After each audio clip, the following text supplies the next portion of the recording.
سعودی عرب میں جرابوں پر مسح کرنے والے کے پیچھے نماز ہوتی ہے یا نہیں ہوتی ہے؟ کیونکہ وہاں پہ تو بہت عام ہے یہ جرابوں پر مسح۔ دیکھیں، جہاں تک میں نے مطالعہ کیا ہے نا، سعودی عرب میں شیخ صالح العثیمین اور ناصر الالبانی، جی ان دو علماء کے فتووں کے بعد یہ باریک جرابوں پہ مسح کا رواج ہوا ہے۔ جی حتیٰ کہ آج میں نے مطالعہ کیا تو شیخ بن باز رحمہ اللہ جو وہاں کے مفتی اعظم تھے، ان کی بھی یہ رائے نہیں تھی، اور ابن تیمیہ رحمہ اللہ کی بھی یہ رائے نہیں ہے کہ اتنے باریک موزے، جو جس طرح کے موزے آج کل چل رہے ہیں، ان پہ مسح ان کے نزدیک بھی اس کی اجازت نہیں ہے۔ تو میں پہلے سمجھتا تھا شاید یہ سلفی علماء سب کا ایک اتفاقی فتویٰ ہے۔ تو آج ایک ان کی مشہور ویب سائٹ ہے، ان میں نے یہ جب سوال میرے سامنے آیا تو میں نے وہ دیکھا، تو یہ ایک تفرد ہے دو چار علماء کا، اور اس تفرد کو پوری عرب کنٹریز میں نافذ کر دیا گیا ہے۔ تو احادیث میں خفین پر مسح کا تذکرہ ملتا ہے ہمیں۔ جی دیکھیں، اصل مسئلہ یہ ہے کہ قرآن مجید نے پاؤں کو دھونے کا حکم دیا ہے۔ اگر قرآن میں پاؤں کے دھونے کا حکم نہ ہوتا، پھر اس بارے میں کوئی حسن روایت بھی مل جاتی، ضعیف بھی مل جاتی، تو کہیں نہ کہیں سے کچھ لے کے کوئی صحابی کا قول بھی مل جاتا تو ہم فتویٰ دے دیتے جی لیکن دلائل میں دیکھا جاتا ہے کہ جو قطعی متواتر دلیل ہے، جو قرآن ہے، جس میں دو رائے نہیں ہو سکتی، قرآن نے صاف کہا ہے کہ نماز سے پہلے آپ اپنے پاؤں، اپنے چہرے کو دھوئیں، بازوؤں کو دھوئیں، سر کا مسح کریں اور پاؤں کو دھوئیں۔ تو جب دھونے کا حکم ہے تو اسی وجہ سے امام حنیفہ نے کیا فرمایا، ما قلت بالمسح علی الخفین حتی ظہر علی مثل ضوء النہار، کہ میں نے خفین یعنی جو چمڑے کے موزے ہوتے ہیں ان پر مسح کا قول اس وقت تک نہیں کیا جب تک چڑھتے سورج کی طرح مجھے یقین نہیں ہو گیا کہ اس بارے میں نبی سے حدیث ہے۔ وجہ کیا ہے کہ ایک طرف قرآن ہے، بالکل، تو قرآن کے مقابلے میں یا تو حدیث متواتر ہوگی یا خبر مشہور ہوگی، مشہور خبر ہوگی یا متواتر ہوگی یا واضح الدلالہ ہوگی، تو اس کی بیس پر تو آپ قرآن کے اس حکم کو چھوڑ سکتے ہیں۔ تو وہ خفین کے بارے میں تو کثرت سے روایتیں، خفین کہتے ہیں جو چمڑے کے موزے، یا وہ موزے جو چمڑے کے موزوں کی طرح ہوں، یعنی جنہیں پہن کے آپ دور تک چل سکتے ہیں، ان میں پانی سرایت نہیں کر سکتا۔ تو اس لیے چاروں فقہا نے کچھ نہ کچھ شرطیں لگائی ہیں، چاہے وہ شرطوں میں اختلاف ہے، کسی نے کہا کہ اتنے میل چل سکتے ہوں، کسی نے کہا کہ چلنے کی قید نہیں ہے لیکن پانی نہ سرایت کر سکتا ہو۔ یہ سب اس لیے کہ اگر وہ جوربین بھی ہیں یعنی موزے بھی ہیں تو وہ موزے خفین ہی کی طرح کے یا اس جیسے ہونے چاہیے جو صحابہ کے دور میں پہنے جاتے تھے۔ جی تو یہ جو حدیث ہے جس میں آتا ہے نبی نے موزوں پہ مسح کیا، اس حدیث کی سند پہ بھی کلام ہے، اچھا خاصا کلام ہے اس کی سند پہ۔ پھر جن صحابہ سے عام موزوں پہ مسح کی اجازت ہمیں ملتی ہے تو ان کے بارے میں یہ صراحت نہیں ہے کہ وہ موزے چمڑے کے موزوں کی طرح تھے یا بالکل ایسے باریک باریک جرابیں، بلکہ ہم اگر دور نبوی میں دیکھتے ہیں نا موزوں پہ مسح، تو موزے جوتوں کی جگہ استعمال ہوتے تھے۔ ایسا نہیں تھا کہ صحابہ کرام پہلے ساکس پہنے اور اس کے اوپر بوٹ پہنے، ایسا نہیں تھا۔ وہ موزے ہوتے تھے کہ جوتے نہیں ہیں تو چلو موزے پہن لو، اور موزے پہن کے لمبے لمبے سفر ہوتے تھے، وہ جوتوں کے قائم مقام ہوتے تھے۔ تو جو چیز صحابہ کے دور میں تھی نہیں، اس میں یہ کہنا کہ صحابہ سے اس کے اقوال ملتے ہیں، اس کے جواز ملتا ہے، کہاں سے جواز ملے گا؟ یہ والے جو اتنے باریک موزے جو ہم ویسے ہی ایک پہنتے ہیں شوز کے اندر، یعنی ویسے وہ تھے ہی نہیں وہاں پہ۔ تو جب اس کے جواز کا تذکرہ ملتا ہی نہیں ہے تو اس کو قرآن کے مقابلے میں ایسی روایات کو لا کے کیسے کھڑا کیا جا سکتا ہے؟ تو اس لیے ہماری رائے اس بارے میں یہی ہے کہ ٹھیک ہے، یہ دو بڑے عالم تھے، شیخ صالح العثیمین اور البانی، علماء کا احترام واجب ہے، ان کی اپنی رائے تھی، ان سے ایک اجتہادی خطا ہوئی ہے، لیکن امت کو جمہور ہی کو فالو کرنا چاہیے۔ تو نماز کے معاملے میں احتیاط ہے، اس لیے آپ کو اگر پہلے سے یقین ہے، خامخواہ میں شبہ نہ کریں،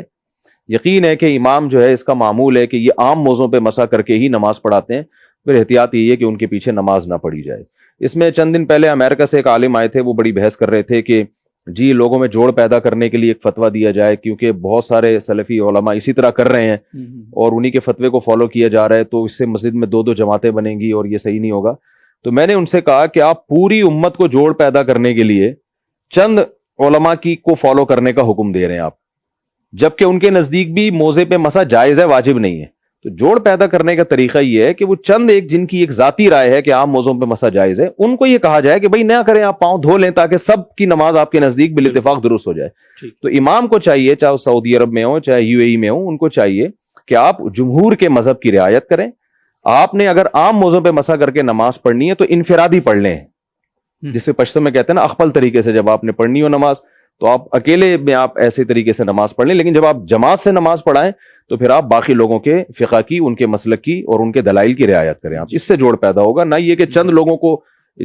دو چار شاذ اقوال کا پابند بنایا جائے. شکریہ. یہ جو آپ نے ایک درمیان میں یوز کی اصطلاح کے یعنی حدیث متواتر یہ مشہور ہو تو قرآن کا حکم چھوڑ سکتے ہیں, یا ایک وہ ٹرم آپ نے یوز کی, تو یہ تو ہم تو حدیث کو قرآن پہ پرکھتے ہیں نا, تو اس معاملے میں قرآن کا حکم آپ جس طرح فرما رہے ہیں کہ دھونا ہے اور پھر مسا جو حدیث سے مسا جوربین پہ یا موزوں پہ مسا, تو اس کی تھوڑی سی وضاحت تاکہ یہ جو جملہ ہے اس کا کوئی وہ نہ ہو. جی دیکھیں قرآن متواتر ہے نا, تو دلیل مضبوط دلیل کے مقابلے میں اسی جیسی یا اس کے برابر دلیل آئے گی تو ہم اس کے مقابلے میں لائیں گے اس کو. قرآن نے علی الاطلاق پاؤں دھونے کا حکم دیا ہے, جی ٹھیک ہے نا, اس میں کوئی شرط نہیں ہے. تو اب اصل تو یہی ہے کہ وضو میں پاؤں دھوئے جائے. تو جب حدیث سے ہمیں اگر مسح کا اجازت ملتی ہے تو پھر اس میں جو متواتر مشہور احادیث سے جس قسم وہ اس میں خفین کا تذکرہ ہے, اور خف ان عام موضوع کو نہیں کہتی, تو لغت میں آپ دیکھ سکتے ہیں. تو اس لیے قرآن کے حکم کو اگر موضوع کے معاملے میں ہم چھوڑ دیتے ہیں تو اس کے لیے ان احادیث کی بیس پہ چھوڑیں گے جو مشہور ہیں. ٹھیک. اور ترمذی کی ایک روایت اگر ملتی ہے اور جس کی سند پہ بھی کلام ہے, اور جورب بمانا خفین بھی استعمال ہوتا ہے, یعنی خف کو بھی عربی میں جورب سے تعبیر کیا جاتا ہے, تو وہ نہ واضح الدلالہ ہے نہ قطعی الدلالہ ہے, یہ تھوڑی سی گاڑی اصطلاحات ہے. صحیح. تو اس لیے جو ہے وہ ٹھیک ہے.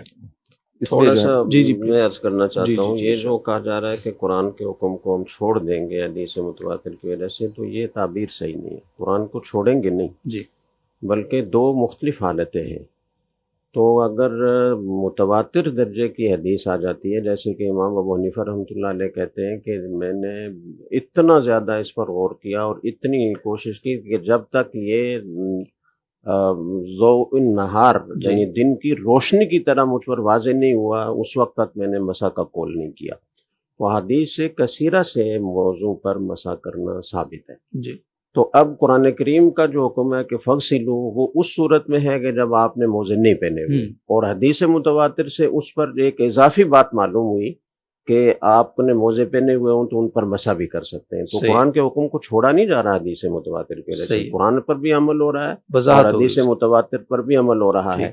تو جیسے مولانا نے فرمایا کہ جب اتنی قطعی دلیل ہو تو اس کے اوپر کسی اضافے یا اس